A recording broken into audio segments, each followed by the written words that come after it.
আলহামদুলিল্লাহ, এগুলো হলো টাইগার মুরগির ডিম। আমি সংগ্রহ করতেছি সারাদিন যখন কাজ করে আমি ডিমগুলো সংগ্রহ করি, ইনশাল্লাহ মনের ভিতরে অনেক শান্তি লাগে।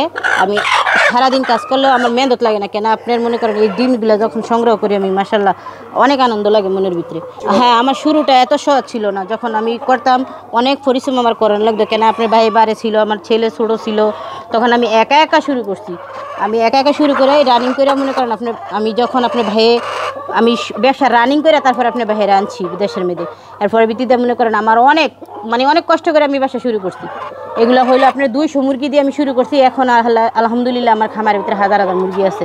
আর যারা মনে করেন এখন যে 1 থেকে 1.5 লক্ষ টাকা ইনকাম করি, এটা কিন্তু এত সহজ না। আপনার অনেক পরিশ্রম করি, রাতকে দিন করি, দিনকে রাত করি, রাত্র করে আপনার কাজকর্ম কইরা ঘরের সংসারে কাজ সামলাইয়া তারপরে ভিত্তিতে আমার এই খামারে আমার সময় দিতে হয়। এটা পরিশ্রম করি বিদায়ী আপনার মনে করেন আল্লাহ আমার সহায় হয়েছে।